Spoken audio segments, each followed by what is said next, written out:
Okay, hey everybody. As John said, my name's Tim. I work on Gitaly and I'm somewhat new, so I selfishly took up making this presentation so that I could learn a lot of things as well. So hopefully it benefits everyone. All right, so let me present my screen. I have some slides to go through, and then I was going to go through some of the architecture docs and and that kind of thing. So. And as John said, feel free to interrupt me at any point, and if I don't have an answer for you, I will defer to John or somebody, or I will get back to you as well if you write it in the doc there. Okay. Can you all see the slides? Yeah, good. Okay. All right. So the way that I kind of thought about this was I wanted to make it the way I think about things is sort of super high level and then just hone in down to the details, right? And I really like the details, so I tried to kind of make this presentation in alignment with that kind of idea. So I would start off with just a high level overview. So at a high level, you have your local computer with your hard disk, sitting under your desk or whatever, and you have some remote server out in the world. And at a high level, Git establishes a connection, right, between some local Git process that you're running. Maybe you're running Git fetch or Git push, and a server at the remote repo using the configured remote's URL. So that's at a super high level. Of course, I think everybody here is probably familiar with that. That remote server that Git uses, so this is not about Gitaly yet. This is not about GitLab. This is about Git, how Git works. So that remote server that is invoked is short-lived. It lasts only as long as the fetch or push call that you issued, and then it goes away. And then if you issue another one gets spawned, and it's like that. Okay. Once the server is running, then Git proceeds to execute this purpose-built protocol to do the sync operation, whether it's a fetch or a push. Okay, so and there's two different things here. What is the connection type? And that's about how do we get the bytes from A to B? And then there's the second question, which is what are the bytes there in that transfer? So the transport, the language used in the Git, source code and all that kind of stuff is called the transport. And this is about the type of connection that we want to make with the server. And so this can be things like HTTP, FTP, SSH, there's a Git protocol even. I think that might use, I'm not sure actually. I don't know which thing that uses, but and then you can have even custom protocols that are not listed here, and you can implement custom remote helpers that implement whatever that transport layer might be if you want to do that. So Git has extensibility points where you can add this kind of stuff to it. Okay, so and basically the configured remote in the Git config, it has a URL, and that URL is how Git decides what type of connection it wishes to make. Um, and primarily, I think I'm going to restrict everything here to SSH and the HTTP stuff because that's kind of what we mostly care about. And then there are several different transfer protocols, even. So again, there's the physical connection. Is it an SSH connection? Is it an HTTP connection? Then there's like, what are the bytes on the wire? And that there's also multiple protocols for bytes on the wire. There's something called the dumb protocol and there's the smart protocol. I think I'm going to restrict everything here basically to the what's called the smart protocol and how it is adapted for HTTP versus SSH, that kind of thing. So I think everybody's more or less familiar with this. Yeah, I guess. Should not be a surprise, I think. Okay. So yeah, we'll talk about smart protocol. Okay, so the smart protocol. I want to talk about the protocol first. So this is about how does Git negotiate which objects need to be transferred. So again, we're either talking about a fetch or a push, not both, but each one needs to negotiate this. So basic idea is, we connect to a server somewhere based on the URL. The server immediately tells the client side Git which references it has. And I'll show you what exactly the formats look like here in a second. And then also the server can specify various options that it wants to be in effect for this fetch or push. Both look, it's kind of the same. And then on the fetch path, the client tells the server what it has and what it wants. So on a fetch, remember what you're kind of envisioning here is that the local object graph is a subset of the remote object graph. That's why you're fetching. You're hoping to get updates, right? And so the server says, hey, I have this ref, this ref, this ref. And the client says, okay, well, I have a possibly parent commit of those refs, maybe if that's what it has, and then it says I want the things you have, and then the server's job is to figure out the revision list that is the delta between those two of all the objects that it needs, and then send them in a pack file to the client over this connection. And on a push, it's very similar. So the same idea. Server starts off by telling the client, "Hey, these are the refs I have." And then the reverse kind of thing happens, which is this time the client says, okay, right, we're doing a push. So you want to think about the client being sort of ahead of the server. So the client then needs to figure out what are the deltas that it needs to push. And it tells the server, hey, great, you have these refs, and here are the refs that you're going to get in a second with this pack file. And then it sends the pack file. So that's also, I think, probably fairly straightforward. But for me, it was helpful to just as I said, start at a high level and then kind of iterate down because this is really clear, right? So, okay, so what does the smart protocol fetch look like? And this would be sort of over SSH, more or less. So the binary data here, I think this is probably new for people, I guess, right? Or I don't know. Do you all know this or not, this part? I don't want I'd to bore say you. this is new for most people. Okay, cool. So I don't want to spend a lot of time here, but I think it's part of the whole process. So I think it's important to see how does Git work under the covers, right? So the S here is server. This is server sending a message to the client. And the C is the client sending a message back to the server. So we're talking about a full duplex connection here. So if it's SSH, it's a bidirectional stream. You can send things both ways, right? And so Git has come up with this, they call it this packet line format. And it's an invention, as far as I know, by Git. I don't think it's standardized in any way beyond that. And what it is basically is, can you all see my red cursor here? Yeah. Yep. Okay, these first 4 bytes of these lines, there's always 4 bytes. This is a hexadecimal number that tells the length of the line. And these are ASCII characters. It's not a binary format. It's an ASCII, hex encoded thing. So DF is, whatever D is what? A, B, C, D. That's 14, I guess. No, 13 times 16 plus F is 15, whatever that turns out to be. That's how long this line is. And then what you have is you have, starting with this 7 here, you have a hash. This is identifying a commit. And then what ref is it? This is head. And then you have a bunch of options, as I said, right? The server can tell the client, these are the options I want to be in effect for this transfer. And there's lots of things that can be here. And I've put some links if you want to read the docs on what kinds of things can happen here. One thing that is interesting is, I guess, this sideband 64K. So you have one connection here, right? It's SSH, and there's one full duplex stream. So Git has a way of multiplexing data from a pack file with like progress data or something like this over that connection. And so that's what, like, for example, this sideband 64K is all about. So it's a fairly complex, protocol that is on the wire here. So anyway, you have another 4 bytes, 003F tells you how long this line is, and then a hash, and then a ref, and then the special null, end of, you know, end of my refs kind of signifier. This 0000 is an invalid line length because the line length includes the 4 bytes. So the minimum line length you can have for a real line is 4, actually. That's an empty line. But with this 000, it's a special marker. Okay. Then the client says, fine, okay, great, you have those. And I want both of those. And by the way, here are my options that I want to be in effect for this transfer.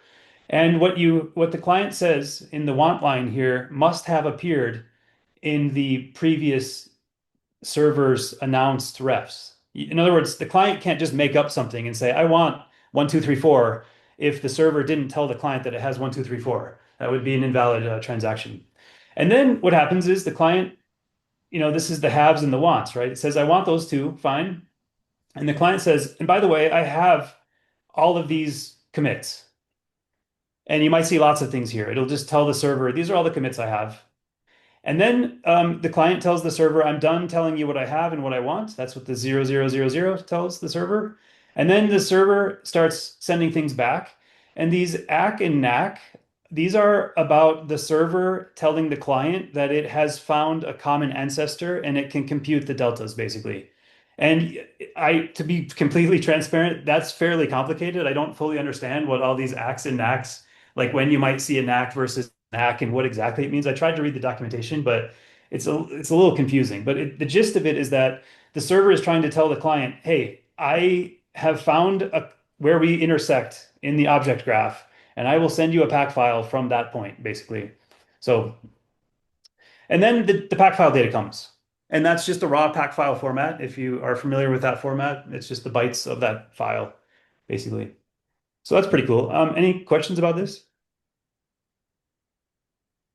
Is this sort of interesting, or is it too much detail, or yeah, very interesting? Could you Awesome. mention what the pack file contains? I think that also is new for most folks. Oh, sure. Yeah. Okay. So the pack file is, so everybody is familiar with what a loose object looks like, yes? In Git. A loose object is a zlib compressed basically file with a header that describes what kind of object type is it? Is it a blob? Is it a commit? Is it a what are the other ones? A directory, whatever. And then a size, and then the contents of that file.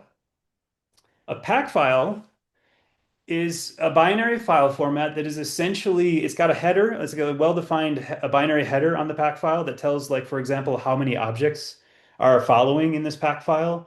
And then it's basically a concatenated list of objects, one after another, with, except they're not the raw objects, they have a small binary header in them, above them, that tell what kind of object it is and how big is it, so that the receiving, because otherwise there's no map of, these objects, they're all different lengths, right? So you can't just be like, oh, object number 10 lives at offset whatever. There's no map of that. It's just the raw pack file. And so you have to be able to decode it. So they have a little bit of a header in front of each object. But basically, I mean, conceptually, I think the pack file for me is a concatenated list of all the relevant objects assembled into a single file. And then there's, of course, a checksum at the end so that the servers can verify that the bytes all got transferred correctly, basically. Is that enough Yep. detail? Or yeah, Yep. okay. That's a great Cool. summary. Okay, cool. So that's basically the fetch transaction. Well, not transaction, but the interaction. Okay, push is similar, of course, but it's kind of the opposite, right? So server again, this would be a different push, basically. Server again starts off after the connection is made by announcing which references it has to the client and also which kind of options it wants. And the options for a push are a little bit different than the options for a fetch. Um, you know, and same formats, this packet line format, you have a 4-byte hex code that tells how long this piece of data is going to be, then a hash of a commit, and then the ref name that it has for that. And then same deal, you have the end of the announcement of the refs with the 0000 special designation. Then the client sends back, great, I am going to push to you some data. What data am I pushing? So you have, again, this 4-byte thing is always there. So that 4 bytes is not part of the hash, but the hash starts here. Basically what the format here is this first hash is the old value, which is one of the values up here. So you see this 7D1665 is this one, 7D1665. It's the debug. And you see here that it's debug also. So the client is saying, hey, update your old value of 7D1665 for debug, and your new value is going to be this new hash. So that's basically telling it, you told me you had this, please update it to this. And then same thing for the master in this case, you know, change your old hash, which was 7473, which I guess is this first one here, 7473. Yeah, or no, that's local. Oh, I guess it's all these. You have multiple branches pointing to the same commit. That's okay too. But Tim, it might be worth mentioning that the commit hash that's the like the tip of the like the latest commit for that ref. yeah, exactly. Yeah. Folks So, might not be familiar with that. okay. So, yeah. So if you think of the set of objects as a graph, it's a directed graph, which means you don't have cycles and stuff like that. So there are sort of ends of this, the tips, right, of these things. And these refs are names of those nodes in the graph that are, at the edge. Like they don't have any successors, basically, right? That's the idea anyway. Of course, I mean, you can point these at whatever node you want, I guess, in the end, but Yeah, that's the idea is that every time you add a commit, you add one more node to your graph, and then the ref points at that new node, and then you add a new node, and then the ref updates. And so this client line here is telling the server, you have a ref's heads debug that was currently set to 7D1665. That's what you have basically. I am going to now send you a new value for that reference. I'm going to update your graph and I'm going to add nodes to your graph. And this is the node I would like you to point the debug branch to now. And similarly for master. Okay. And then, client says, I'm done telling you what I'm updating. So notice also what is interesting here is there's four branches on the remote. And the client decide only to update two, maybe because whoever is pushing this only did development work in debug and master and not the team and local, maybe something like that. Right? Okay. And then again, pack data. So that's the pack file. Again, this is this cat data list. The client needs to um, basically do the same kind of rev lifts calculation where I need to find all of the things that are reachable from this commit, but not this one union with all of the things that are reachable from this commit, but not this one. Whoop, sorry. I don't know how to clear that in my in the slides there. And then take the union of all those objects, and that is what needs to be sent. That will be the delta between what the graph is on the server and what the graph is on the client. And then there's a little bit of a back and forth here. The server says, okay, I got your pack file. I was able to unpack it and it's okay. That means that it reads the pack file, it checks the hash, and I guess the server is also generating the index file for this so that it can quickly resolve objects when it needs to. And then it says, for example, again, you have these four characters that are telling the length of this packet line format. Okay, refs heads debug. So that's the server telling the client, great. I was able to update this branch to point at the thing you told me to point it at, and I found the objects all I need in the pack file. Great. But then you have an ng. So it's kind of hard to read here. So let me kind of like add a little delimiter here. So the stuff on the left side is the line length. That's part of the protocol. The stuff on the right is the actual response from the server. So an OK response means it's good. I did it. NG, I guess it means not good. I don't know what the Git folks came up with there. John, do you have any idea what NG stands for? Nah, actually my first time seeing the NG. Yeah, I kind of assume it's a not good or something. I don't know. But anyway, this is a failure message and it says refs heads master. It's not fast forward. And apparently the remote is in a mode where it only will consider fast forward updates. And so it rejected the update to the master. But that does not mean that the pack file didn't get transferred. That's a different story, right? That just means that the ref couldn't be repointed because it had to do something more complicated than just move the ref up. Okay. Makes sense? Yeah. Okay, cool. Now, as I said, the pack file is quite the negotiation there is actually fairly complicated. If you want to read more details, I put a link here to the Git documentation. Feel free to go take a look at this. It's pretty interesting. I like this kind of stuff. It's super low level. I don't know how often we really have to dig into this stuff because Git, for the most part, kind of works as long as you get the plumbing right and the bytes go back and forth. It kind of works. So, okay, anybody have any questions on that? Because I'm going to change gears now and talk about the transport mechanism a little bit more. How are we doing? Good? Good. Not boring you too much, am I? Okay. And how are we doing on time? 8:20. Good. Okay. Okay, so that's about once we have established the connection to a server, what do the bytes look like that are flying across the wire, right? Now I want to talk a little bit more about how do we actually establish a connection and how do we get the full duplex stream? Or for HTTP, what do we do? Because that's not a full duplex kind of thing, right? So, Oh, Tim, I do have one question about that. When you say a duplex stream, could you explain that real quick? so streaming, like you can have read and write or read and write. And so like the full duplex, TCP stream, you can read and write independently, basically, to the stream. Basically. So it's one connection, but you can send and read. Both ends can send and read sort of interchangeably, basically. Gotcha. Cool. And Thank you. so the SSH connection basically is doing that kind of thing, right? You can send commands, but you can also be getting output from previous commands back at the same time, kind of thing, over the same. Interesting. Make sense? Yeah. Thanks. Okay. Okay, so protocol endpoints. Okay, so Git.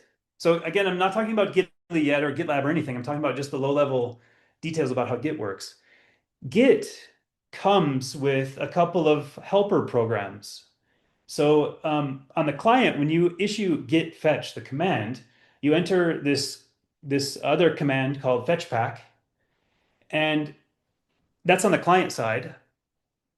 And what that basically does, we'll talk about in a second, but there's also a separate binary that is not a git space some command. It's actually a different program.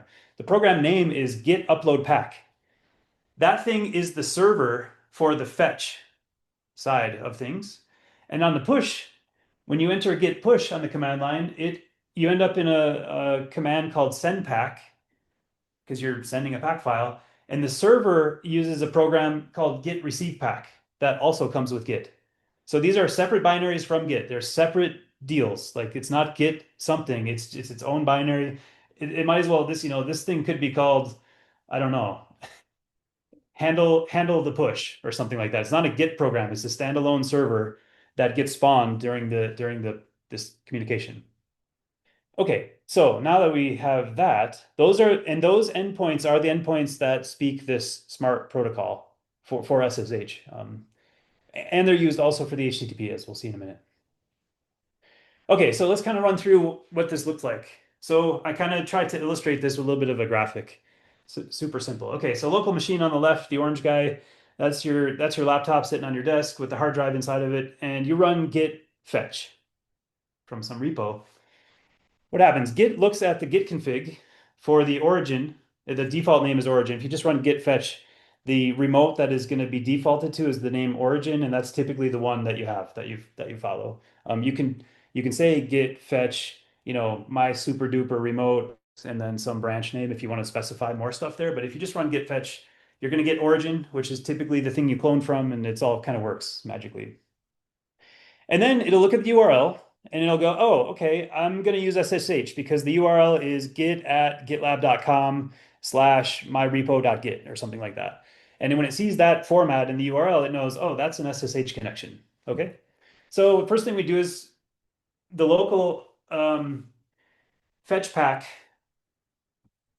establishes a connection with SSH. And if we're not talking about GitLab, we're just talking about, maybe I got a computer in my basement, for example, that's my remote. That could be, right? And I just set up OpenSSH on that computer in the basement, and I'm running SSHD, and I have configured myself to have read and write access to this machine. And I connect to this port 22 SSHD. Maybe it's just a standard OpenSSH thing.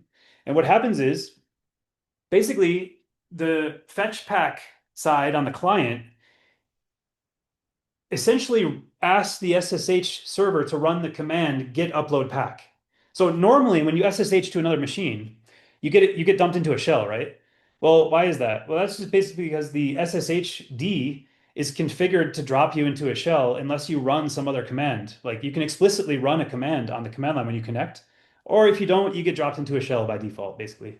So what's happening here is this fetch pack command on the client is explicitly telling the SSH server, I want you to run this command. This command is called git upload pack. Do not drop me into a shell. I want you to run this specific command. And when it runs that command, it'll connect the SSH connection, basically the TCP connection, well, decrypted, of course, because it's SSHD, but it'll connect that with I guess it's using pipes in Linux. I didn't look at the source code here, but I assume it's going to be opening pipes, forking itself, and then execing git upload pack, something like that, and then shuffling the bytes through the pipes in Linux, in and out to this git upload packs, standard in, standard out, standard error, this kind of thing. So I don't know who's familiar with what there, but that's basically how you do these kind of these tricks. So and then run through it again immediately. The git upload pack has the path here, this project.git, so it knows like where it's looking, which git directory it's looking at. So it goes in there and it says, like we just looked at, it announces its refs using that packet line formatting. And I'm going to go through this kind of fast because we just did this, but one ref per line, first line contains extra options, quadruple zero, terminate the ref list. Client then sends its wants and haves. And then server sends the pack file, and the client side then verifies the pack file and writes the index for it and checks that it has all the refs that it needs, and everything is great. And then the upload pack process on the remote machine is done. The SSH connection is done. That process is terminated. There's no long-lived server over there on the remote. I mean, except for SSHD. That's the one that's long-lived. Um, so that was interesting to me. When I first learned about Git, I assumed that Git had like some kind of server running on the remote, but it's not really like that. They just have this little program that gets spawned every time. So if you have, this kind of can come with problems like when you start to build a thing like GitLab or GitHub, because if you try to do exactly this, you're spawning git upload pack a billion times, which is not, maybe not the most optimal way to do things, right? You have lots of child processes then coming off your SSHD. It's not necessarily optimal to do that, but okay, makes sense. Anybody have any questions about this? This is pretty clear, I hope. And then, the push is similar, except for, instead of git upload pack, it's git receive pack on the server side because you're pushing something, so you're telling the server, hey, you're going to receive a pack. The naming is a little confusing to me, but anyway, there it is. Okay, so now I want to now that that's all basic Git. That's like essentially you go to Git and you download Git, install it, and you install SSHD. Boom, you have that. That works. Now I want to talk a little bit more about what is more interesting to us probably is I want to build on that and see how does that fit into the GitLab.com picture because it's a little bit more complicated as you might imagine. So I tried to make some diagrams here with some of the pieces we have, but I'm going to instead just use the sequence diagrams from the architecture docs because I think it's probably clearer and better than me trying to make this up. So you connect to SSH, except for this time you're not using OpenSSH. You're using the GitLab SSHD. We have our own, and we have our own GitLab shell. So it's not exactly the same as before, where you're just telling SSHD, hey, exec this git upload pack process for me. You enter into this thing called GitLab shell. And this is the high level, and then this sequence diagram has a little more details, but I want to kind of look at this high level first. So if you think about what has to happen here, we have to identify who's pushing something, like what user is this? Who are they? Do they have authorization to do this push? Do they have, SSH keys set up? And then after that, they have to figure out where is their store, what repo are they pushing to, and where's the storage? Which Gitaly do I need to call? Because remember, Gitaly and storage are tightly coupled. That repo exists on a specific disk somewhere in a specific location in the cloud, and you have to go to that one. You can't go to some other one because it's all tightly coupled. And then eventually, we still ultimately run git upload pack in the end. It's just that the plumbing is very different to get there. So that's why we have to talk to Rails. We have to have our own GitLab stuff, SSHD and shell, and then Gitaly comes into play. So let's look a little bit at this. Let me bring this guy up. I think I have it in a separate window. Okay, so let me try to make this bigger so that you can all, ooh, that's weird. What just happened? Here, let me just take me to this again. Okay, I guess I need to just make it bigger this way. What? Okay, sorry, my screen is, there we go. Can you all see that? Okay. Can you make that full screen, the browser? Yeah. Let's see, how do I do that actually? View, full screen mode. Is that better? And then maybe zoom in a little bit more. Yeah, let me try. You're on the Mac, you can just do, yeah, there you go. And then maybe one more. Yeah. This is not an image, so I can't, I don't know, this is like some kind of embedded sequence diagram, I guess. It's not actually a PNG, so I can't really scale it the same way, If I you guess. if you collapse the sidebar, that might help. Okay, let's see. Let me try that. And then go back to it. Yeah, that looks pretty good, right? Yeah, that's better. Thank you, Katrin. Cool. Okay. Okay. So this is again a fetch, and this is again the SSH path.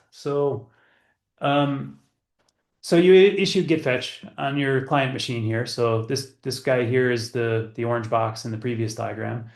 And you do this kind of command to an SSH server. Now, what is a little bit different here is, this SSH server is it's ours. We have our own now, and it's part of the GitLab shell project. So in the GitLab shell project, there are three binaries. There's an SSH server, that's this guy. There's an authorized key command, and there's this GitLab shell. So, like I said, normally when you connect to an SSH server, you get dumped into a shell like Bash or something like that. In our case, we want to not just have rando users dropped into a bash shell when they SSH to GitLab. So we have this kind of restricted shell environment that only supports a handful of things that clients can say to it. And so you can't, for example, there's no rooting this thing. You can't do it. It's just not possible because you don't have a generic shell here. This is a Go program, and this Go program only interprets certain commands issued by the client, and that's it. That's all you get. And then this authorized keys command, what is that about? Well, SSH, when you connect to an SSH server, you send your keys, and then the SSH server looks in its authorized keys and to see if you are authorized to, and to authenticate you. And the way that it works in this case is that there's basically an RPC that is done, and that RPC goes to the Rails app. And there's a URL because it's the Rails app, and it's the key passed by the SSH client to the server. And when you go into your GitLab account and you add an SSH key, this thing is basically looking that up to see if this is the right key for the right user, basically. Um, anyway, so the SSH server does that kind of SSH level authentication by looking up your key, and then it says, okay, fine. And then we enter the GitLab shell and we tell it, hey, we're doing upload pack. That's one of the very small handful of commands that our GitLab shell will tolerate being sent. And then, so you've authenticated who you are. Now we have to check, do you have permission to write to the repo or to read from the repo? In this case, it's a fetch, to read the repo, because you might have a private repo, right? And we don't want people to fetch a private repo. So there's this there's this URL here that the Rails app does an auth check, and I believe it at this step that the Rails app also returns to the GitLab shell the location of the storage and which Gitaly to call. And John, you can correct me if that is not correct, but I think that's where this Yeah, I comes think that's right. from. Okay, and now the GitLab shell says, great. Okay, I know who you are. I know you're allowed to fetch from or clone or whatever we're doing in this case. Clone, by the way, clone is a kind of fetch. It's just it's a fetch with certain options is all. So the low level stuff in Git is all fetch basically. And so whether you're doing a partial fetch or a clone, it's all the same stuff. But okay, so then what happens is, right, we're in the GitLab shell. Remember the goal we're trying to get to here is to execute the Git upload pack server program somewhere so that it can stream back a pack file to us, right? But we're in the GitLab shell. We're not near a repository. We don't have everything we need yet. So what we need to do now is we need to get to the right Gitaly. And that's where we have SSH service. So gRPC, I don't know the familiarity with people, but gRPC remote procedure calls are a framework where you can arbitrarily write a function, what looks like a function call, but it's actually a client server pair. And then on the server, you implement the handler, and on the client, you just populate the request and you send it to the server. And so it's a remote function calls basically. So I don't know if people are familiar with gRPC, but I'll show the definitions of these at the end if we have time. It's 8:35. Okay. I want to wrap up so that we have time for questions if there are and still be not going over.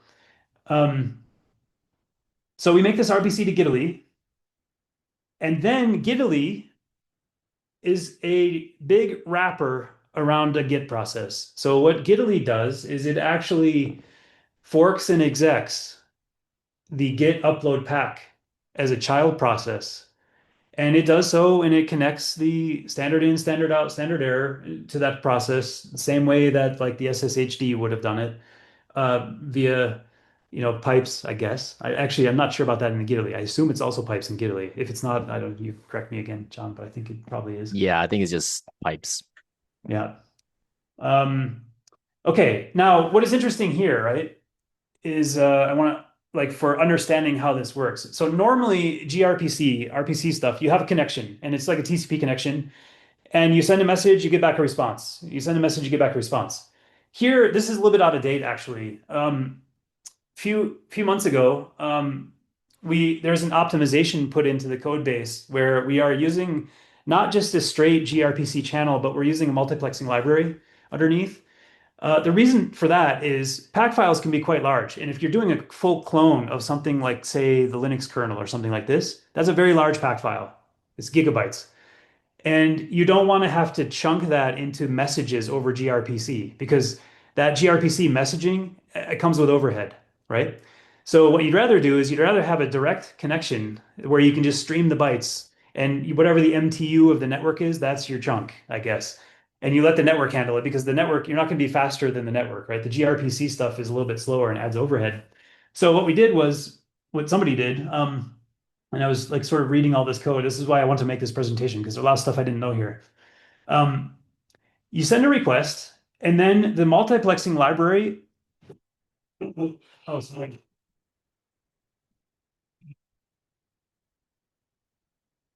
Olive.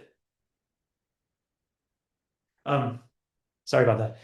The multiplexing library adds another channel over that one connection that gRPC would normally be the sole sort of user of that connection. And then what is done is there's a lightweight request and a lightweight response, and the pack file is streamed back over the other multiplex channels, so directly over the connection without having to chunk it into messages in a streaming RPC fashion. And that has been done for the fetch for both SSH and for HTTP. The reason I point that out is if you're doing like if you're looking at metrics, like RPC metrics, for example, at the gRPC layer, you're going to see possibly something that doesn't look right because you're going to say, "Oh, I'm doing all these huge clones, but there's no bytes being transferred over gRPC." Well, the reason is that it's not the bytes are not the big bytes, the actual pack files are not going through gRPC. They're going on this sort of back channel thing. And so you have to look at network connections to understand what's going on there. So I think that's an interesting tidbit if if you're diving into debug something. John, do you want to add anything to that? Oh no. Okay, cool. And then, so that's what this bidirectional stuff is. And then, you send the pack response. The get upload pack process ends on the server, and then the Gitaly, the RPC response is generated, and then the GitLab shell is terminated, and so on and so forth, back out like you would expect. Okay. 8:40. Okay, I'm gonna go for maybe like a few more minutes and then open it Yeah, up you could for go for a few more minutes. There yeah. aren't too many questions as of now. Okay. And then so the HTTP one is also interesting because it's slightly different. So with SSH, you have one connection, full duplex, you can do back and forth, right? So when you do this negotiation about which refs you need to send, server tells client what refs it has, client tells server something, server sends pack file, so on, right? Back and forth. HTTP doesn't work that way.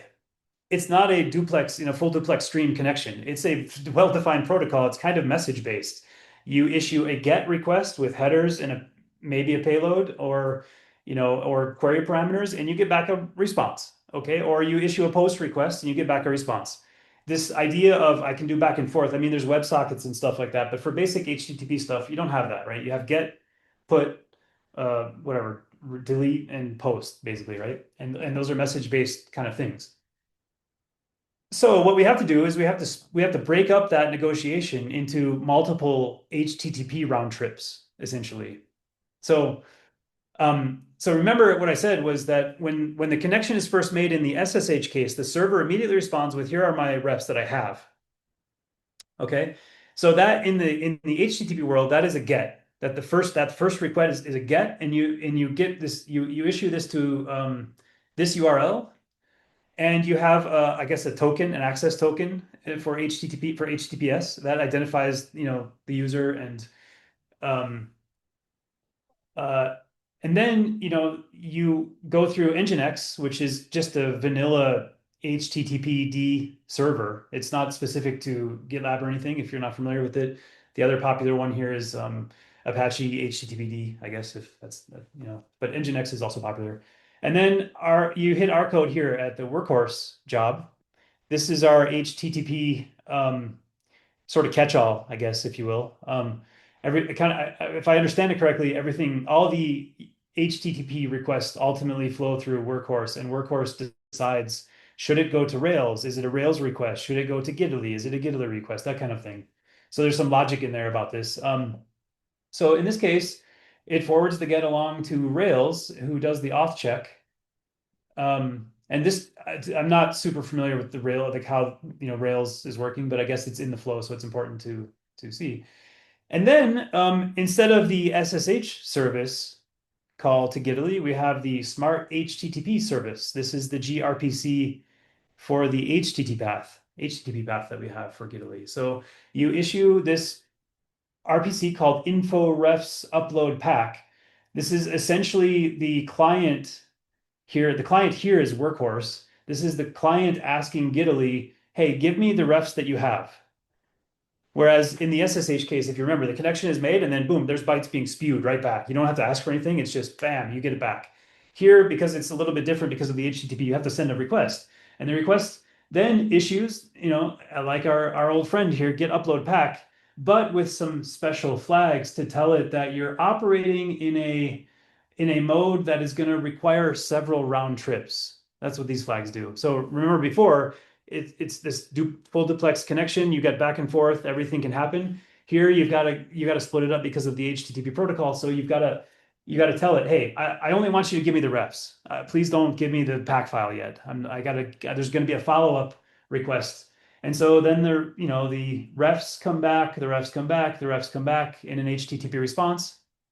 And then the client, the get fetch with the HTTP transport, this is the client in this case, is going to look at those refs and it's going to look at what refs it has and it's going to do a post.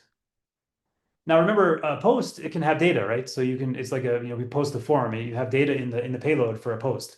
And the data in that payload is exactly the haves and wants from the SSH protocol before, because the server needs that basically.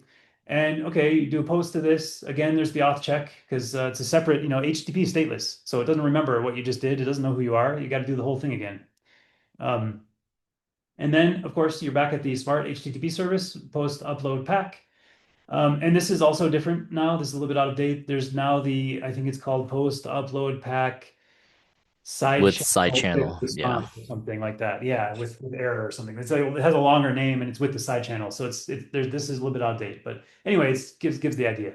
Okay, and then again, you have to tell our old friend here, get upload pack, that we're going to fork an exec that you're running in a stateless RPC mode, and please, don't do the whole protocol there. And okay, then you get back the response over this upload pack. And again, this is using the side channel stuff. So even though this is a gRPC method, the data is not flowing through the messages. It's flowing on the multiplex connection through the, what is it called? YAMLux. There's a library called YAMLux or something, yet another multiplexer that is actually being used here in the background. Anyway, so then you get your 200 OK, which is your HTTP response back out to the client. And then the client does the unpacking, it's the fetch. So it's going to unpack the pack file and it's going to, update refs and whatever else it needs to. Okay. Now, make sense? Is that a sufficient level of detail or too little, too I much? realize there's one thing missing in these sequence diagrams, which we should probably update, which are the hooks that go from the Git on server. The pre-receive hook and the post-receive hook will actually make calls back into Rails. Well, this is for fetch, right? I don't think Oh, we. yeah. Okay. Right. I mean, so that's the other problem, is that we need to have 4 diagrams here, not just 2. We need to have HTTP with push, and we need to have SSH with push, and then we need to have HTTP with fetch, and then SSH with fetch, because they are different a little bit. You're right. But they don't have all these here. And the write paths are a little bit different, but yeah. But yes, you are right. When you do a push, it's similar. I mean, you still have the smart HTTP service, but there's a different. I think it's still the info refs upload pack request, I guess, at this phase. But then this one is called something else, and yeah. Then there's another check back to get the receive hooks. Um, but yeah, but I think that's there. Could be some augmenting of what the diagrams are here. You're right. Okay, so let me close this guy uh, and get back to this guy. I think I'm nearly at the end, which is good because I don't want to run over. I really don't want to. So last thing is I just put some links here. I want to kind of just show you like what the definitions of these things look like, just in case you never saw it. Because once you know what these things are, then you can kind of go into the code and you can find where is this thing used and then how is it called. And you can sort of like this gives you a sort of entry point into the code to start looking for where the clients are and where the server is implemented and stuff like that. So for I don't know if sorry if you're all familiar with this, but these are protocol buffers. These are the definition that you use for gRPC methods. This is a sort of, I'll call it a meta language in which you can describe data formats and methods. And then there is a protocol buffer compiler which translates this into your various target languages. So it'll generate code for C++, Go, Java, you name it. It can do basically any kind of reasonable code. And um, and then what you do is you go into your project and you implement either the client for this or the handler for this. But the actual connection part and the message marshaling and unmarshaling and stuff like that is all done by the framework. You don't have to do any of that. You just populate a message object and call, SSH receive pack, and that marshals it to the wire, sends it across the transport to the server gRPC endpoint, and then invokes the handler for you magically. Everything just kind of works. It's really, really cool stuff. So, but here's what the definition of the SSH service currently looks like. So the SSH upload pack with side channel, this is the fetch path. So when you call fetch, you're telling the server, hey, you are going to upload something to me, which is the naming in Git is really interesting. I find it took me a very long time to get that straight in my head. But anyway, um, and so you have this request and you have this response. And if you scroll down here, the request message is here. This is basically a structure, data structure. It's a repository, some options, and what Git protocol do we want? So as I told you, there's multiple different protocols that can be done in the exchange. I guess we're only doing Smart Protocol. I mean, I don't know, John, is there ever a case where we're not using the Smart Protocol for SSH? I'd be pretty surprised. I don't think so.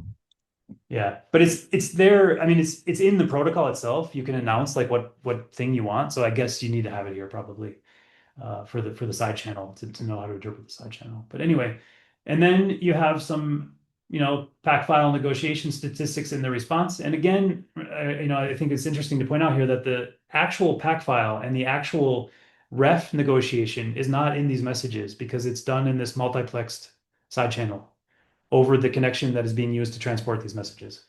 That's a little bit unusual use of gRPC, I would say, but it's for good reason. I think I imagine we got a significant performance boost out of that. I wasn't around when that was done, but that makes a lot of sense. And then, on the receive pack request, you see here, for example, that is not using the multiplex. That is still using this kind of pattern where the message itself has the standard in bytes. And so what is happening here is we're just, we have this stream of data coming, right, from the client to the server and back and forth. And so this standard in is that stream going in the one direction. And then on the response message, we have bytes, standard out and standard error. So, when you think about a stream, you think about just a continuous stream of bytes. A pack file can be huge, right? It can be very large, bigger than a message here. It can be huge. So what we're doing here is we're actually just chunking that thing into message-sized chunks, which are then just streamed back to the client over the SSH connection. So on the client side, it doesn't know that you're doing messages over here, right? It just sees bytes coming and then maybe a pause for a second because the next message needs to come, and then we send bytes and then a pause for a second, but it doesn't care, right? I mean, those TCP network stuff, they can handle little pauses here and there. They can handle chunked stuff. It doesn't really matter. So it all kind of works out. But that's sort of All right, interesting. I'm gonna do a time check. We are at Oh, time, so wanna let people go if they need to. Otherwise, Tim, you mind if we want to do some of the questions? yes, I mean, this we'll post this recording, so definitely yeah. make it available. But yeah, thank you, Tim. That was I thought that was a really nice overview of the Git operations through GitLab. Okay, well, Um, what questions you guys have, I can try to answer. Okay, let's see. Yeah, the first one, yeah, about prefect. Okay, yeah, that is a yeah, slightly out of scope. Nathan, maybe we can take that one offline about secondaries falling behind. It's a very relevant problem, but has more to do with the prefect Uh, replication mechanism that we have. Um, the second one, how you determine which options were used?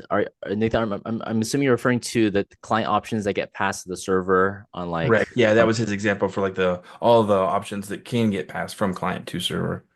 yeah. yeah. Sometimes So we see some things where the client gets back some really funny messages, but we're not sure like what they actually sent to the server initially. Right. I'm not sure if we log those options. We might. I'll take that as an action item to confirm.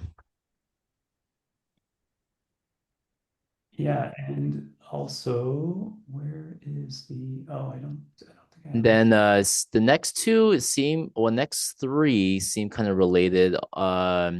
Asking about it's the side channel mechanism. Nathan, are you wondering about like how we gain visibility into what's going on in that Indeed, yeah, I channel? think the next three are all kind of similar too. Yeah. Yeah, so that's a good question actually, and I was wondering the same thing because I mean, my background is very much like gRPC is the king, and we're kind of sidestepping some of that here. So like, I also am curious about this. I don't know how this works either. So anybody else that has insight here, I'd love to know how this works. Well, I Yeah, can maybe jump Sammy. in. On a high level, it's like you have that TCP connection, and the TCP connection is the split into streams. One of those streams carries the gRPC session entirely, and then the other streams are basically carrying this rollback file data and whatnot. The protocol is basically custom to the Yamux implementation, but it pretty much looks like a D2 on a rough level. So you have a one physical pipe, which is the TCP connection, and you can split that into multiple logical pipes. But I guess the question is about visibility into that. What happens if you have an error on one of the multiplex channels? Where's that surfaced? How is that surfaced? You know, because I guess you Right. If we're talking about the errors, actually, like all of that, uh, all of the like side channel transport happens within an RPC context still. So even if it's a different transport, it happens within the RPC context. So if you have an error actually transporting some of that side channel data, you'll see an error from your RPC handler. Oh, it bubbles up. Okay, so it's not completely separate in a way.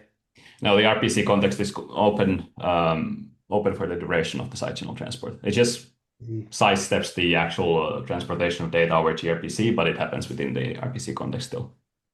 Ah, okay, cool. And if you were to have like network issues, for example, those would still bubble up again in the RPC handler because they're sharing the same network connection, and the RPC handler doesn't exit before the side channel stream has finished. Ah, cool. Okay. Yeah, I think that, I mean, that answered my question about it. I don't, whoever asked that question did, I mean, maybe, did that also answer your question? Yeah, that answered my question. Thanks. Cool. Yeah, the next one at a high level, how much has process changed since we did a similar presentation in 2019? I don't think much has changed. I think the major pieces are have remained pretty consistent. Just the we added the side channel thing as an optimization. And when was the Out of, SSHD? Because I think originally we had like a open source SSH server or something. Yeah, that was added. Yeah, SSHD was added a couple years ago, I think. Yeah, I think two years ago, something like that. Okay. Does that answer your question, John? um, it does, yeah. Just out of curiosity, do you know roughly when, even if it's just like GitLab major version, when the side channel was introduced? We can look that up. I don't know And off the it's not top of my important. mind. Yeah, I'm just curious. Um, Yeah. cool, yeah. Yeah, I Thank you. think it's like 2022, roughly. I Okay, don't I don't recall which version that exactly maps to, but great. Cool. And then the last one from Katrin is HTTP stateless way of fetching significantly slower, faster, or more or less CPU intensive compared to SSH. Um, I Well, think there's more SSH is overhead. probably slightly faster, but in terms of the CPU, I don't think there's a big difference. The main, yeah, for fetching, it's the get pack objects process on the server that really is the heavy hitter. And so and that's the same program that gets spawned for yeah, both protocols.